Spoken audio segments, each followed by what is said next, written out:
I can imagine with the LSE starting to eyes these things, well, you're looking at how you start to cross those T's, dot those I's.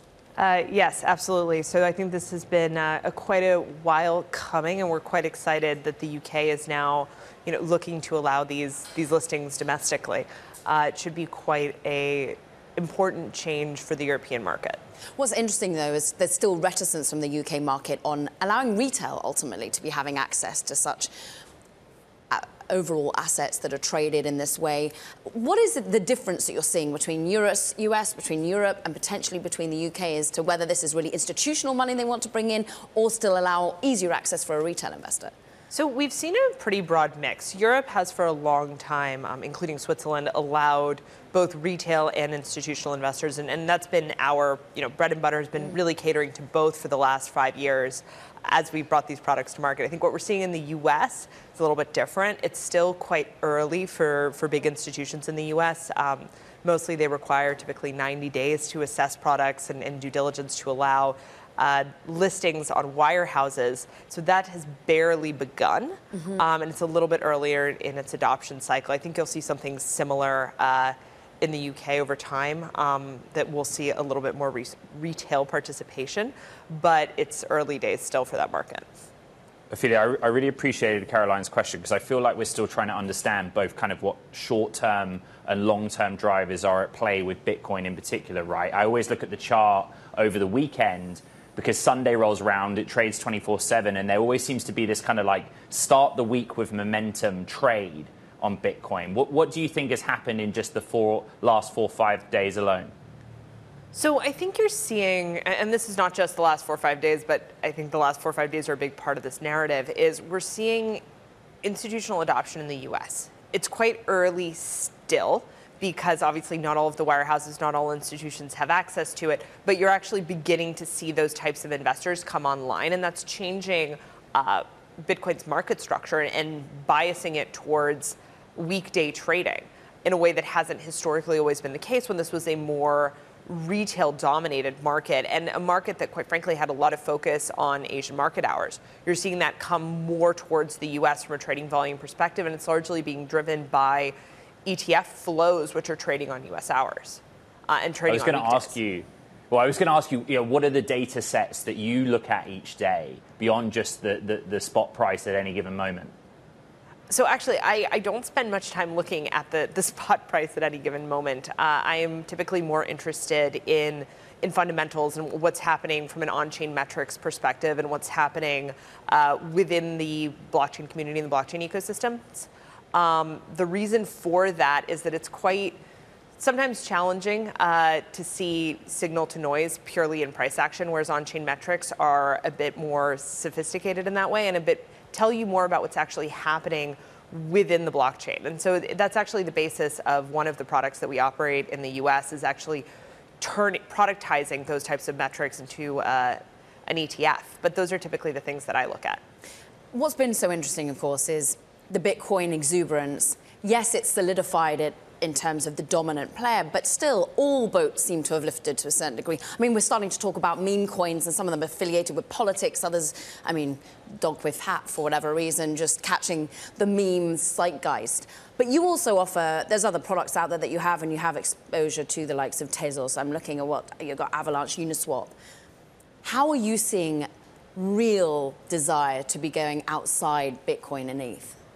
So we've seen, obviously, a lot of concentrated desire in Bitcoin at the moment because of the arrival of the US ETFs. We'll see if that dynamic also spreads to ETH as this regulatory process in the US moves forward. I think beyond sort of those top two names, we've actually seen quite an uptick in demand, including from institutional investors in that longer tail. And we're quite a unique firm in that capacity. We're really the only people who offer that broad of a suite. It's about 40 products outside of the US. Covering all sorts of different assets. And what we've seen is an interest in that longer tail being driven by some of our largest clients who are now looking at blockchain applications and adoption of blockchain applications in a very different light. I think, a key name there would be something like Solana, where we've seen an enormous amount of interest over the last several months, and that's continued as I think the overhang from some of the black swan events has dissipated and the bankruptcy estates have come undone, and you're starting to look at those on-chain metrics that I just mentioned, and you're seeing that actually there's some interesting things happening within those communities and within these ecosystems that may or may not be priced in at this point. The institutional clients, I'm assuming, looking for not just a store of value, but a utility here. I mean, the meme coins are the opposite of that. It's just about sort of greed for greed's sake, and that not always being a bad thing, and it's more of a speculation trade. But institutions want to see how is this changing dynamics? Exactly. How is it changing dynamics? What are people using them for? Why are they using them? What do what do these blockchains offer, and what do these applications offer in terms of actual utility? I think that's actually a very big shift versus prior market cycles, and it's coming partially from that institutionalization. I think it's going to ultimately be very positive for the space. Every time I post on social media about a fresh Bitcoin high, there's this one venture capitalist who replies almost every single time going, "I like this stock," referencing, you know exactly what it's referencing. The one thing that the bulls and bears agree on is that Bitcoin and other cryptocurrencies or tokens are likely to go up before having a significant pullback, or have a pullback now but later rise.